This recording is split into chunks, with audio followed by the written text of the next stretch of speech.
So moving on to the next problem. The problem is to transform the following vectors to spherical coordinates. There are three vectors given. The first one is 10ax cap. It is in a Cartesian coordinate system. We have to transform it to spherical coordinates, and we have to transform it to spherical coordinates at this point, which is point P, x equal to -3, y is equal to 2, z equal to 4.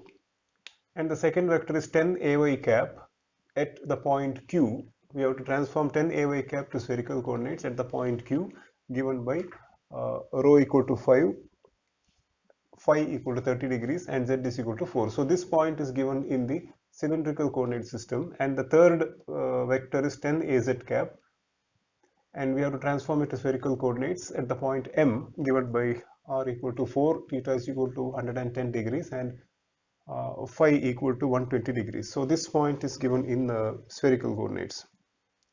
So let's start with A.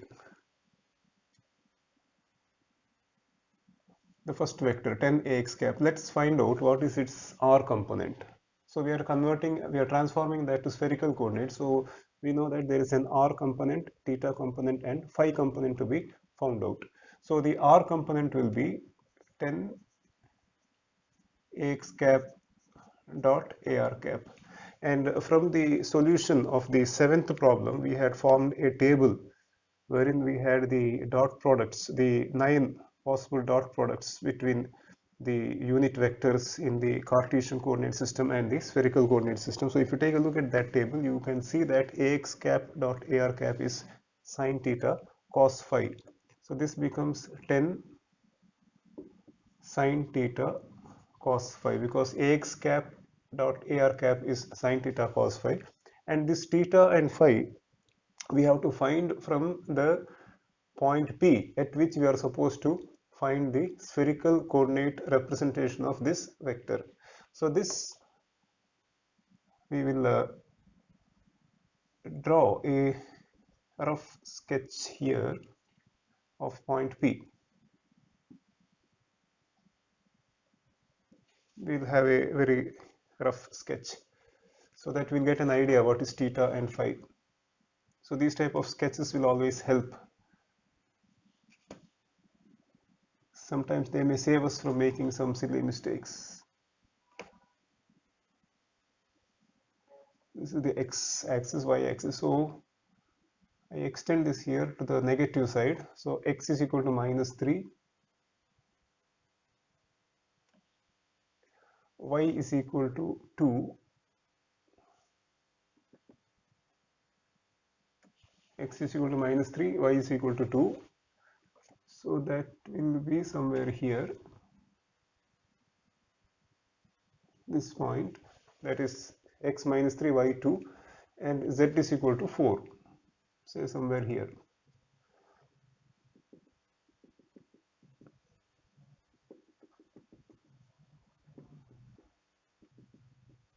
So this is the point P. It has x -3, y 2 and z 4.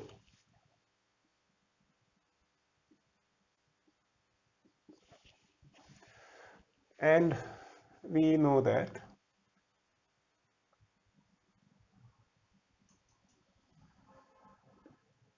theta is this,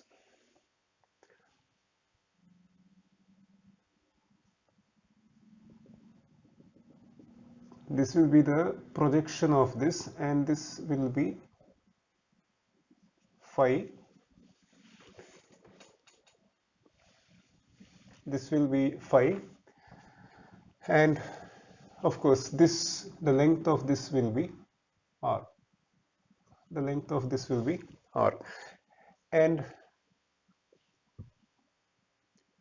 of course that will be the, these will be the coordinates of point P in spherical coordinate system. Of course r we can find out straight away, theta we can find out because we know the x coordinates of this point P. Okay, so the point here is we have to find out what is sine theta and cos phi here. Okay, so what we see is, if we do sine, if you just calculate sine theta, we know it is opposite side by hypotenuse. Now the opposite side is this. This is the length of this is the length of the opposite side, because you can see the triangle here, sine theta, and this will be, this is 2 because y is 2, and this is 3, x is minus 3, so the length of this is 3, the length of this is 2. So this, the length of this will be, the length of this will be square root of 2 square, that is 4, plus square of minus 3, that is 9.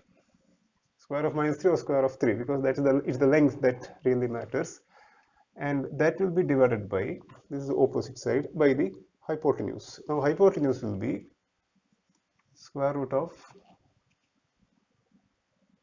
4 plus 9 plus, that is this length. Length of this will be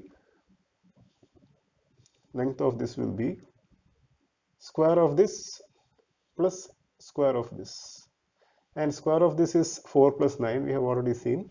Square of this will be 16. That gives square root of 13 by square root of 29.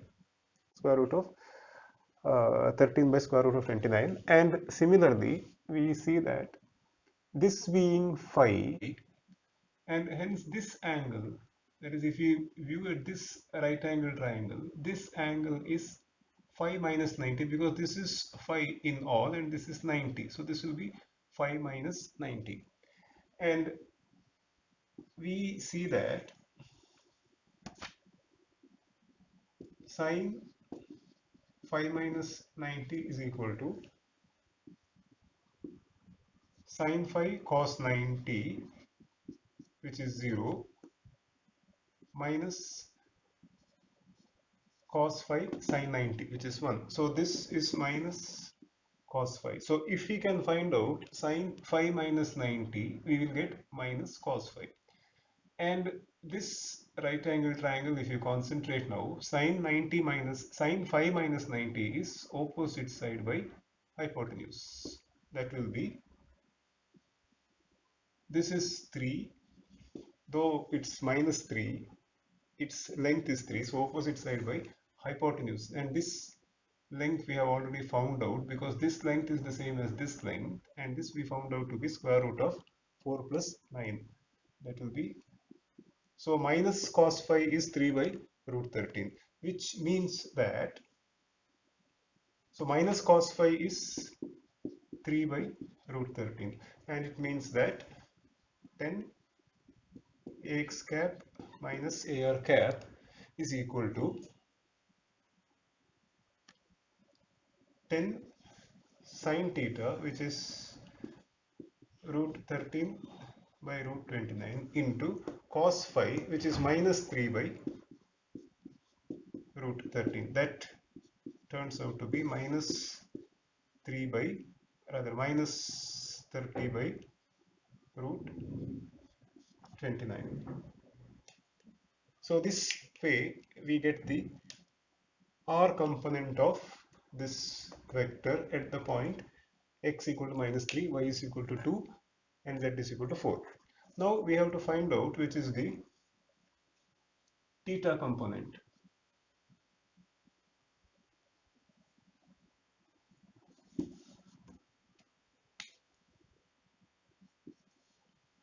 So for that, we dot this with a theta cap, and from that table which we got by after through problem 7, we see that ax cap dot a theta cap is cos theta 10 into cos theta cos phi. This is cos theta cos phi.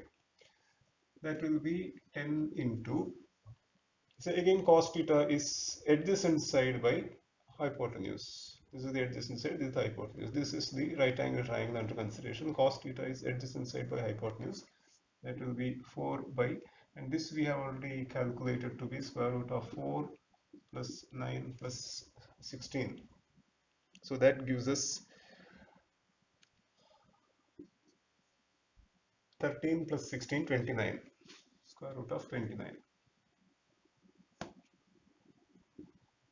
And then we have to find out cos phi. Cos phi we found out just now, it is minus 3 by root 13. And this, whatever it is that we are going to get, if you calculate this, you get something like, please calculate and verify, minus 6.18. Please calculate and verify. So this becomes the theta, uh,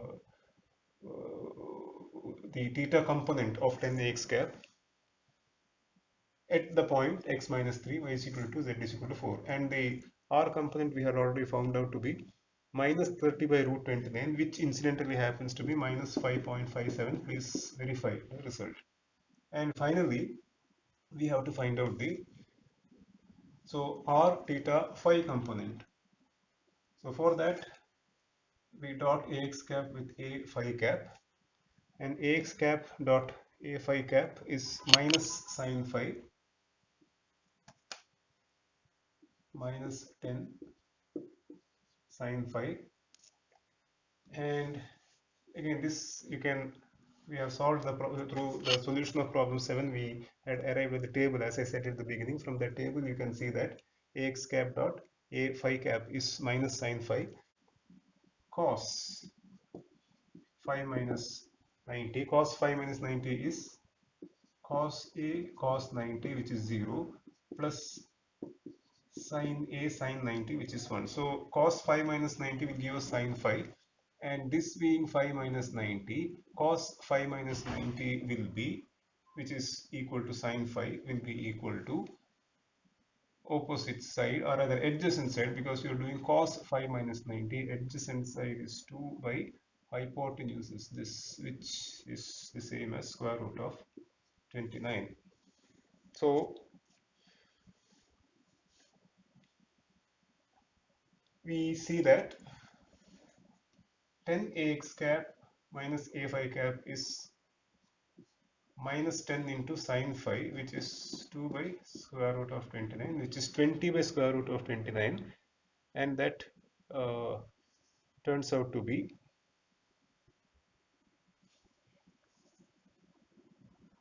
this is not square root of 29, because this that we are seeing, it is square root of 13. Sorry for that mistake, because sine cos phi minus 90 is adjacent side by hypotenuse. Adjacent side is 2, hypotenuse is this, which is under root 4 plus 9, that is square of 2 plus square of 3.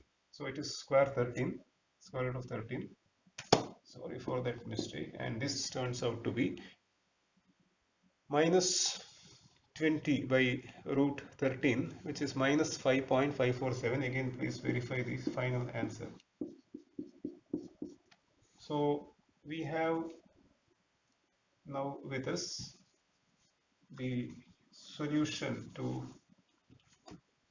part A of the question.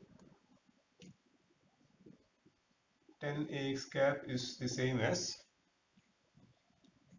minus 5.57 AR cap minus 6.18 A theta cap minus 5.547 A phi cap. Okay, now we take the next part B, next vector, 10 AY cap. So again, to find out the R component, 10 AY cap dot AR cap, that will be 10 into, again from that table you see that AY dot AR is sine theta sine phi. AY dot AR is sine theta sine phi, and the point Q, we have to find out what is sine theta sine phi at the point Q. The point Q is given in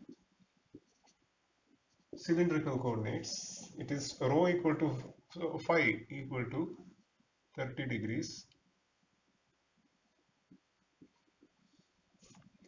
rho is equal to 5, so let this be rho 5, and z equal to 4. So this is the point. This is 5, this is 4 and this is 30, and this is theta. So now sine theta is opposite side by hypotenuse, that will be 10 into opposite side is 5, and this will be square root of 16 plus 25, 41 into, now sine 5,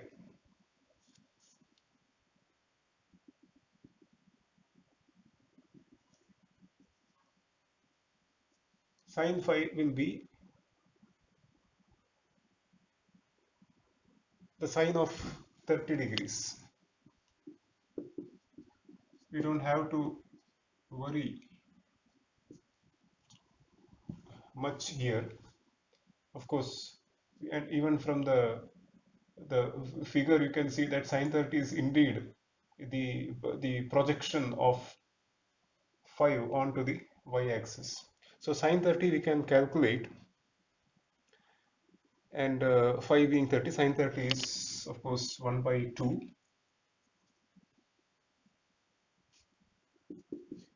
So the result is 25 by square root of 41. 25 by square root of 41, which is 3.9. Please verify these final numbers, and that is the R component of 10 AY cap at this point. Now dot A theta cap. This gives us the theta component, and that will be 10 into, again, ay dot a theta. Ay dot a theta is cos theta sine phi.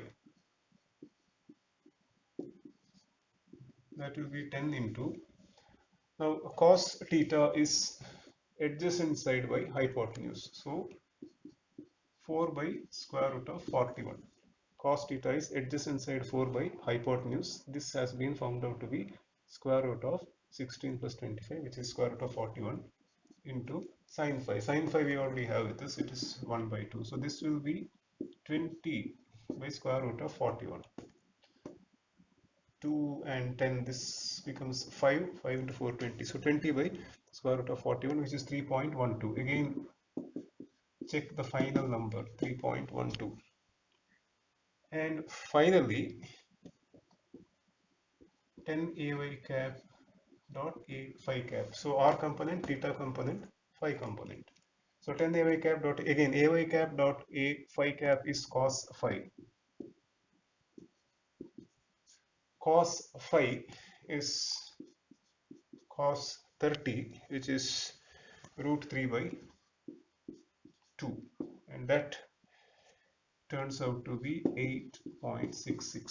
So 10 ay cap is the same as 3.9 ar cap plus 3.12 a theta cap plus 8.66 a phi cap at the point rho equal to 5, phi equal to 30 degrees, and z is equal to 4. Now we take the final last one, which is 10 az cap, and we have to find its spherical coordinates at this point, and this point is given in spherical coordinates itself. So 10 az cap dot ar cap, straight away to find out the r component, and az cap dot ar cap is cos theta. So 10 cos theta, which is nothing but 10 into cos, because here theta is already given to be 110 degrees. That gives us minus 3.42. Please verify the final numbers. I keep on saying this. And 10 az cap dot a theta cap, to find the theta component, we see that az cap dot a theta cap is minus sine theta. So this becomes minus 10 sine theta, which is minus 10 into sine 110 degrees, which is minus 9.4. And finally 10 az cap dot A phi cap. Az and A phi, if you recall, Az cap and A phi cap are orthogonal vectors, so their dot product will be 0. So 10 Az cap is the same as minus 3.42 Ar cap minus 9.4 A theta cap plus 0 A phi cap. No need to say that last term. So 10 Az cap is the same as minus 3.42 Ar cap minus 9.4 A theta cap at the point M which is equal to R equal to 4, theta is equal to 110 degrees and phi equal to 120 degrees. So this is the next problem. Using spherical coordinates, we have to find the area of the strip defined by theta in the range alpha to beta on a spherical shell of radius A. So what it means is,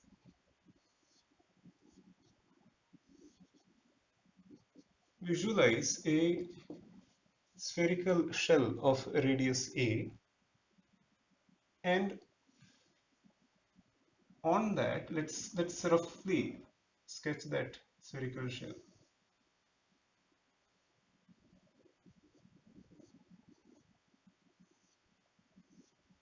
This is a spherical shell. Let's say its radius is A. Radius is A. Of course, it's need not look like the way I have drawn it. It's not a perfect sphere, but it's a sphere actually. It's the what I have drawn here is a sphere. Imagine that it's a sphere. So this is a spherical shell of radius A, and we have to find the area of the strip defined by theta alpha to beta on this spherical shell. Now let's say this is theta equal to alpha and this is theta equal to beta. Now the region defined here, the area of the region, that region is this. This is the region of which we have to find out the area.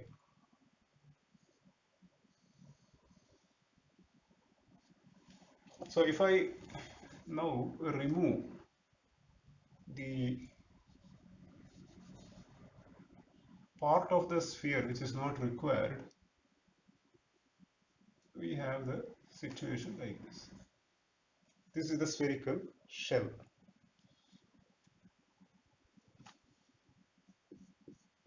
This is the spherical shell. So you can see the spherical shell here. We have to find out the area of this. So, and you know that the radius is A. Radius is A. This angle is alpha. This angle is beta. So if alpha is 0 and beta is pi by 2, then we have the full sphere. Okay. Now we know that